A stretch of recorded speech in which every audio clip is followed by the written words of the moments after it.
고린도전서 13장 1절부터 4절까지입니다. 고린도전서 13장 1절부터 4절까지의 말씀입니다.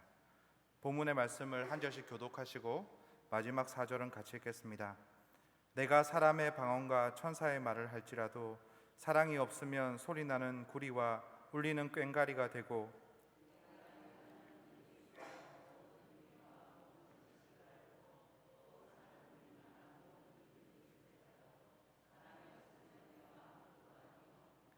내가 내게 있는 모든 것으로 구제하고 또 내 몸을 불사르게 내줄지라도 사랑이 없으면 내게 아무 유익이 없느니라. 사랑은 오래 참고 사랑은 온유하며 시기하지 아니하며 사랑은 자랑하지 아니하며 교만하지 아니하며. 아멘.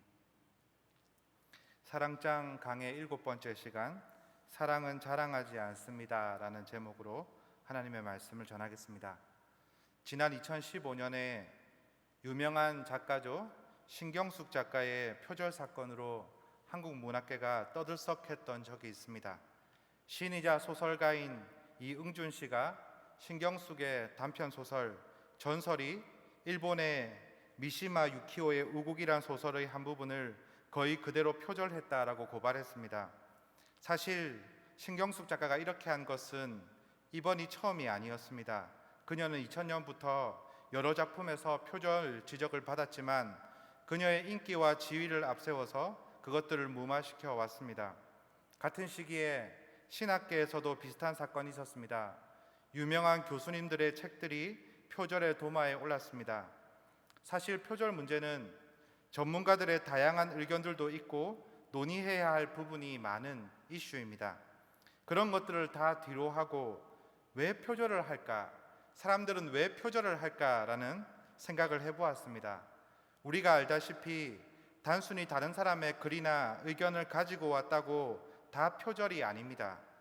다른 사람의 글에 대해서 다른 사람의 글을 그대로 옮겨 쓰더라도 각주나 인용부호를 통해서 그 사람의 노력과 수고에 합당한 가치를 부여한다면 전혀 문제될 것이 없습니다.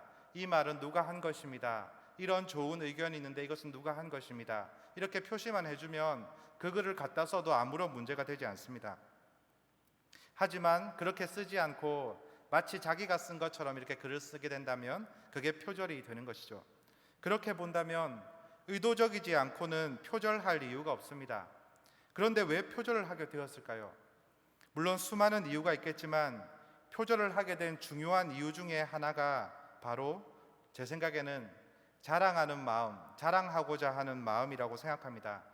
새로운 연구 성과를 발표하고 창작물을 내어놓아야 하는 입장에서 다른 사람이 내어놓은 획기적인 그 창작물이 얼마나 큰 유혹거리가 될까요?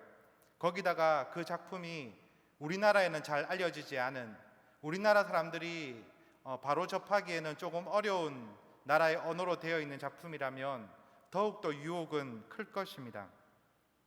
그들은 다른 사람이 피땀 흘려 만들어낸 결과물에 대한 찬사를 자기가 가로채려고 합니다. 한마디로 다른 사람의 작품을 마치 자신의 것인 양 자랑한 것이죠. 이처럼 사람의 마음속에는 자신이 가진 것이나 업적에 대해서 자랑하고 싶어하는 마음이 있습니다. 그 욕구가 얼마나 큰지 심지어는 자기가 하지 않은 것, 자기가 노력하지 않은 것, 자기 것이 아님에도 불구하고 그것마저도 자기 것처럼 꾸며서 자랑하고 싶어 하는 것이 우리의 마음입니다. 사도의 편지를 읽고 있는 고린도 교인들도 그와 비슷한 마음을 가지고 있었습니다. 지금까지 살펴본 대로 고린도 교인들은 자신의 은사가 더 대단하다고 서로 자랑합니다. 그 안에는 대단한 은사를 자랑하는 것뿐만 아니라 이런 대단한 은사를 소유한 나도 정말 대단한 사람이다 라는 것을 자랑하고 싶어하는 마음이 함께 들어있는 것이죠. 그런 고린도 교인들에게 사도는 이렇게 권면합니다. 고린도 교인들이여, 하나님께서 여러분들에게 은사를 주신 이유는 그 은사를 자랑하라는 것이 아니라 그것을 통해서 서로 섬기고 사랑하라는 것입니다. 하나님의 사랑을 소유한 자들은 결코 자신이 가진 것을 자랑하지 않습니다.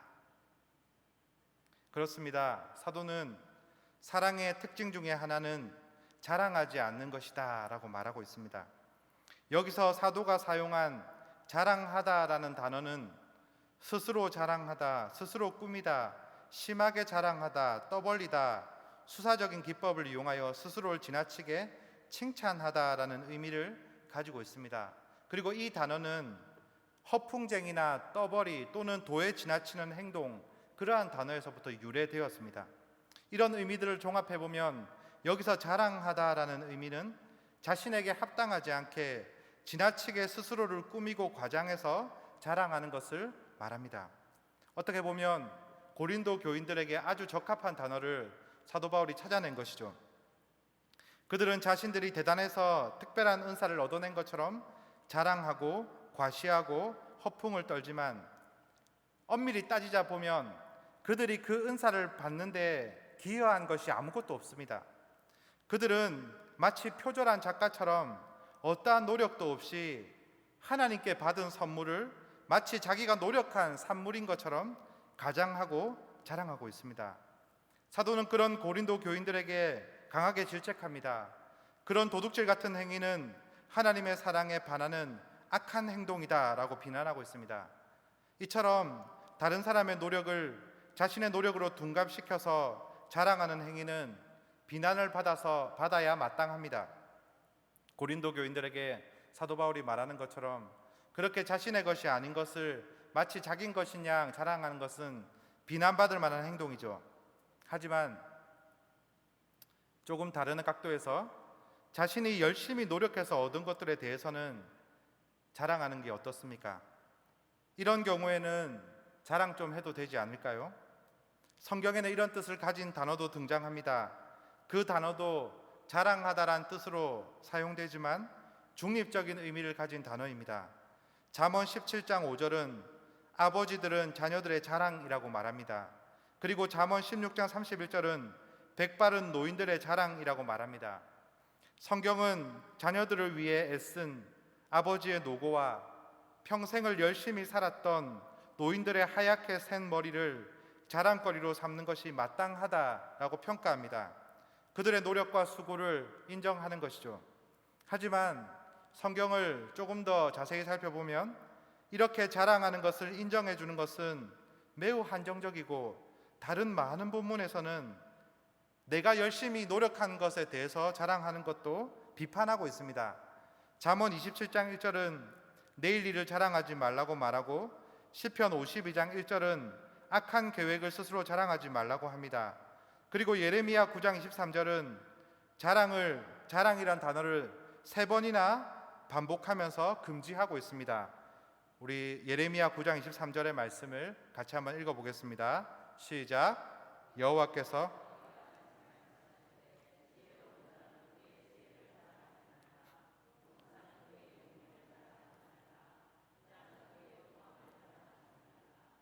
아멘. 예레미야 선지자는 이스라엘 백성들에게 자신이 가진 것들로 자랑하지 말라고 말합니다. 어쩌면 자신이 노력하여 얻은 지혜와 용맹과 부를 자랑할 수 있을 것도 같은데 성경은 그렇게 하지 말라고 말합니다. 신약에 와서도 그런 가르침은 계속됩니다. 바울 사도는 고린도전서 1장 29절과 3장 21절에서 자신의 지혜를 자랑하는 헬라인들에게 강력하게 경고합니다. 또한 로마서 11장 17절과 18절에서 참 감람나무와 돌 감람나무 비유를 사용하여 고린도의 이방인들이 꺾은 가지가 된 유대인들을 향해 자랑하지 말 것을 경고합니다. 그리고 고린도전서 4장 17절에서는 받은 은사를 서로 자랑하는 것에 대해서 경고하고 있습니다. 이처럼 수많은 성경의 말씀들이 자랑하는 것에 대해서 경고합니다. 성경은 왜 이토록 자랑하는 것에 대해서 경계할까요? 어쩌면 내가 노력한 것에 대해서 자랑하는 것은 당연한 것 같은데 그런 재미라도 있어야 하는 것 아닐까요? 내가 노력해서 이루었는데 그런 거라도 좀 말할 수 있으면 좋지 않습니까? 그런데 성경은 왜 이렇게 그런 것들까지 차단하고 있을까요? 과거에 가수 박진영 씨가 힐링 캠프라는 프로그램에 나와서 이런 말을 했습니다. 읽어드리겠습니다. 내가 미국에서 유명한 가수들의 앨범을 프로듀싱 하면서 잘 나갈 때 갑자기 이런 생각이 들었습니다. 내가 가진 역량에 비해서 주어진 결과가 너무 크다는 생각이었습니다. 그러면서 자연스럽게 나에게 지독한 운이 따랐다는 생각이 들었습니다. 그리고 얼른 펜을 들어서 내 노력 없이 운 좋게 따랐던 일들을 쓰기 시작했습니다. 첫째, 1972년 한국에서 우리 부모님의 자식으로 태어난 것. 둘째, 엄마가 어렸을 때 억지로 피아노를 치게 한 것. 셋째, 7살 때 미국에 가서 2년 반을 억지로 살게 된 것. 넷째, 그때 마이클 잭슨의 음악을 만난 것. 다섯째, 2년 반 동안 영어를 배운 것. 여섯째, 공부를 잘할 수 있는 영리한 머리와 집중력을 주신 것. 일곱째, 아날로그와 디지털의 경계에 태어난 것.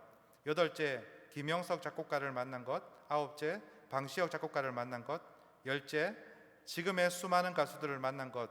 11번째, 16년 동안 계속해서 악상이 떠오르게 된 것. 12번째, 각종 사고 질병에도 아직까지 안 죽은 것. 만약 여기서 한 가지라도 없었더라면 지금의 이 결과는 나오지 않았습니다. 그런데 내가 어떻게 감히 뭘 잘했다고 떠들었지 하는 생각에 밀려왔습니다. 내가 노력한 것은 많이 인정해줘도 30% 정도밖에 안 되겠더라고요. 이것이 내가 한 것이 아니구나 하는 생각과 함께 시선이 하늘로 향했습니다. 그래, 나를 지켜준 누군가 있구나. 그때부터 감사한 삶이 시작되었습니다. 박진영 씨의 고백은 자랑하는 것에 대해서 우리에게 새로운 통찰을 던져줍니다. 왜냐하면 우리가 살펴보고 있는 이 단어는 자랑하다는 뜻 외에도 찬양하다, 영광을 돌리다, 기뻐하다란 뜻도 가지고 있기 때문입니다. 히브리 단어로 할랄, 할렐루야에 사용되는 할랄이라는 단어가 바로 이 단어거든요. 사실 우리가 이룬 것 하나하나가 우리의 노력으로 된 것 같지만, 정말 피땀 흘리며 노력하여 이룬 결과이지만, 사실상 그것을 이루기까지 우리가 노력한 것은 그 외에 이루어진 것까지 다 살펴볼 때 극히 일부에 지나지 않습니다. 그러면 다른 것들은 어디에서 왔을까요? 우리가 노력한 것이 일부라면 다른 것들은 어디에서 왔을까요? 당연히 하나님으로부터 온 것이죠. 그래서 예레미야 선지자는 앞에서 지혜와 용명과 부를 자랑하지 말라고 경고한 이후에 9장 24절에서 이렇게 이야기합니다. 같이 읽어보겠습니다. 시작. 자랑하는 자는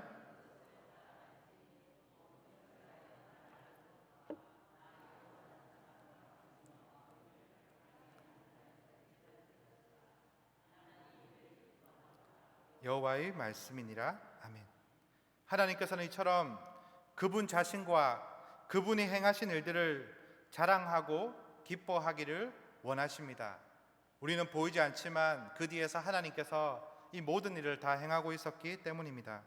그래서 다윗은 시편 5편에서 주께 피하는 모든 사람은 다 기뻐하며 주의 보호로 말미암아 영원히 기뻐 외치고 주의 이름을 사랑하는 자들은 주를 자랑하리라고 고백했고, 시편 32편에서 너희 의인들아 여호와를 자랑하고 즐거워할지어다, 마음이 정직한 너희들아 다 즐거이 외칠지어다 라고 고백했습니다. 불트만이란 신학자는 이처럼 하나님과 그분의 행하신 일을 자랑하는 것은 그 안에 그분을 향한 신뢰와 그분에 대한 기쁨과 감사, 그리고 하나님께 영광을 돌리는 것이 자신의 자랑이라는 인식이 담겨 있어야 한다라고 말했습니다. 정말 그런 것 같습니다. 하나님의 은혜를 깨닫고 경험한 사람들은 자신에게 일어난 일들에 대해서 그 일을 행하신 분이 하나님이라는 분명한 인식이 있습니다.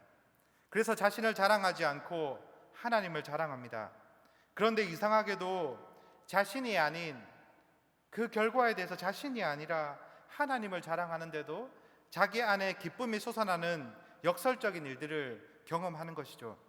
하지만 그렇지 못한 사람들은 모든 것의 중심에 자기가 있습니다.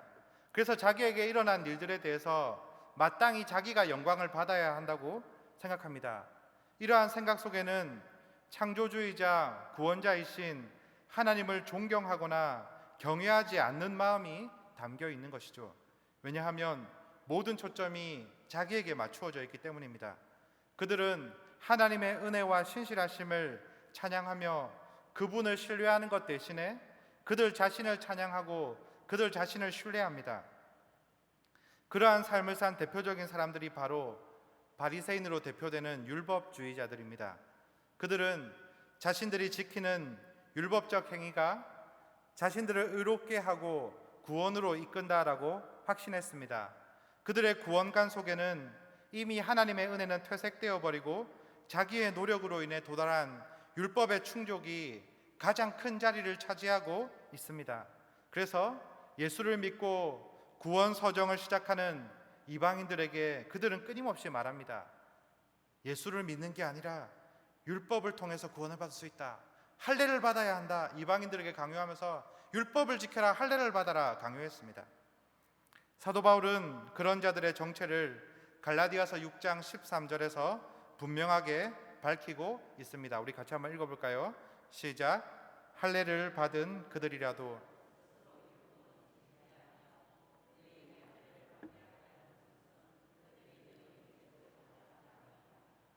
아멘. 사도는 그들이 할례라는 육체의 행위를 통해서 유대인이 되고 구원을 얻게 된다고 말하며 육체의 행위를 자랑하려 했다고 분명하게 말하고 있습니다.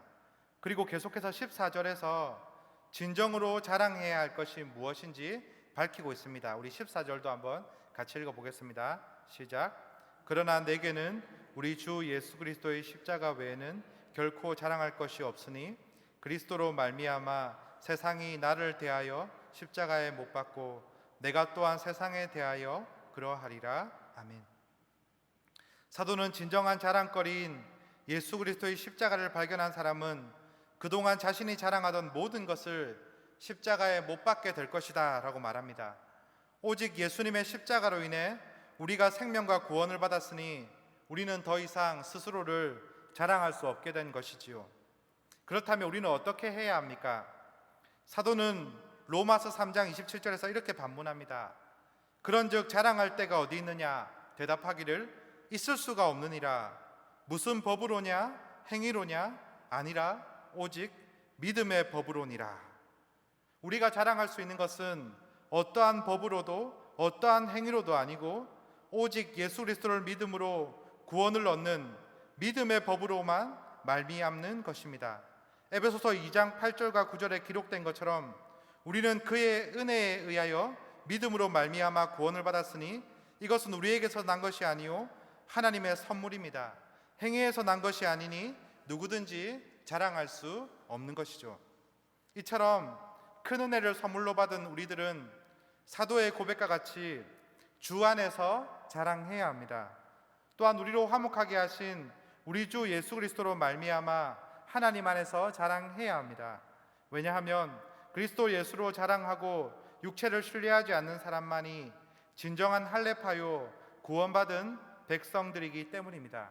그렇습니다. 그리스도인이라면 마땅히 자기 육체가 아니라 그리스도 안에서 그리스도의 십자가를 의지하여 그분의 그러한 권능을 의지하여 자랑해야 하는 것이죠. 사도가 그렇게 말할 때 어떤 사람들은 사도 바울이 너는 자랑할 것이 없으니 그렇게 말한다라고 생각했습니다. 사도 바울을 향하여 너는 자랑할 것이 없으니까 그렇게 말하는데 우리는 자랑할 것이 많다 이렇게 말하는 거죠. 하지만 그들의 말은 잘못되었습니다. 오히려 사도 바울은 자랑할 것이 너무나 많은 사람입니다. 그는 다른 누구보다도 육체를 더 신뢰할 만한 사람입니다. 그는 8일 만에 할례를 받았고 이스라엘 족속 중에서도 베냐민 지파였고 히브리인 중에 히브리인이었고 율법으로는 바리새인이고 열심으로는 교회를 박해하였고 율법의 의로는 흠이 없는 사람이었습니다. 그는 로마 시민권도 가지고 있었고 젊은 나이에 공의회 회원이었을 정도로 사회적으로도 잘 나가는 사람이었습니다. 그러나 그는 예수 그리스도를 만나고 이 모든 것을 배설물처럼 여기고 버렸습니다. 그는 고린도 전서 9장 15절에서 고린도 교인들을 향하여 이렇게 말합니다. 우리 같이 한번 읽어볼까요? 시작. 그러나 내가 이것을 하나도 쓰지 아니하였고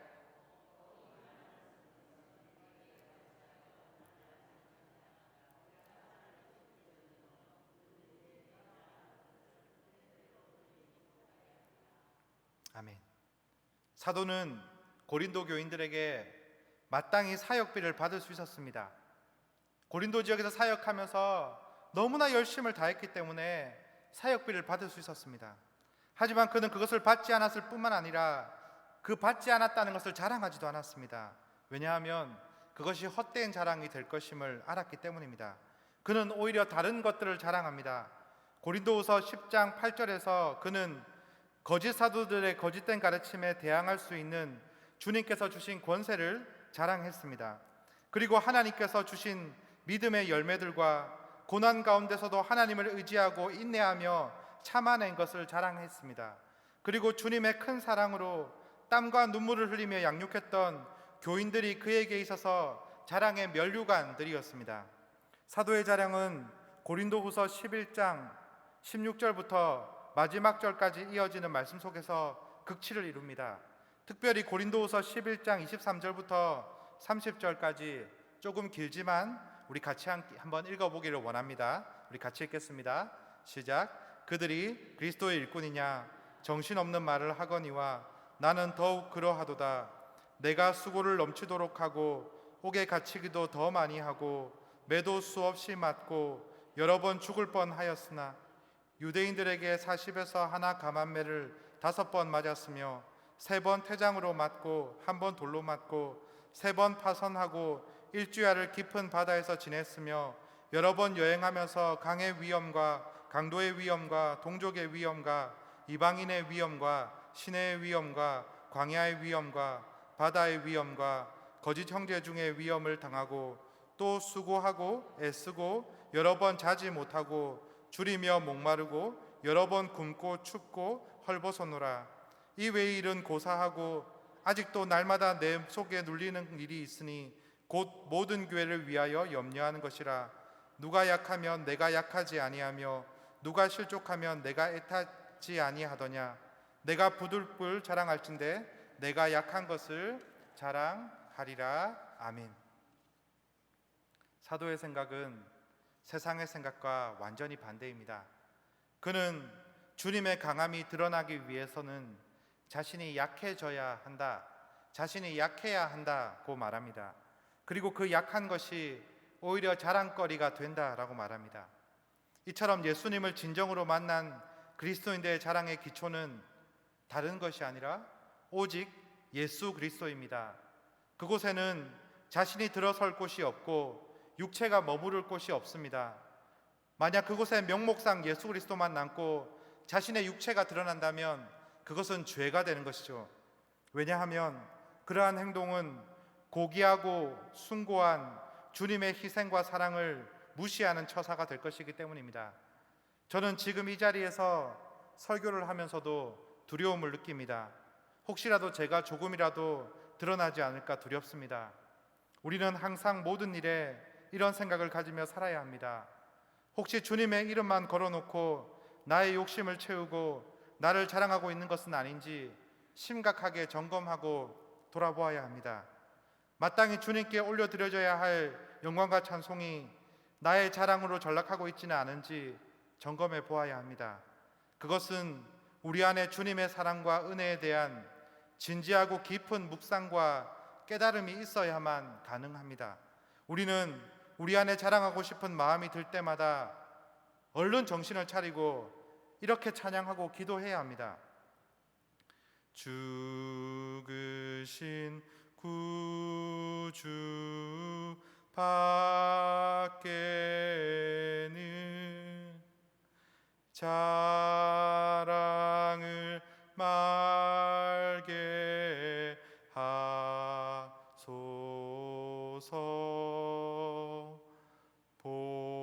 보혈의 공로 힘입어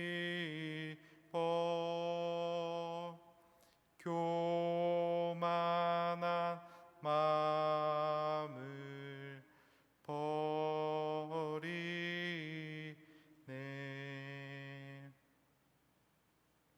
우리에게 조금이라도 자랑할 것이 있습니까? 우리에게 조금이라도 내세울 것이 있습니까?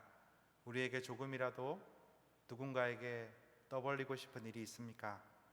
그럴 때마다 그러한 마음을 꾹꾹 누르고 모든 영광과 자랑을 오직 주님께만 돌리고 겸손하게 주님을 의지하며 모든 것이 주님의 은혜입니다. 모든 것이 주님의 은혜입니다. 저는 주님의 도구입니다. 라고 고백하며 살아가는 우리 모두가 되기를 예수님의 이름으로 간절히 축원합니다. 우리 시간 같이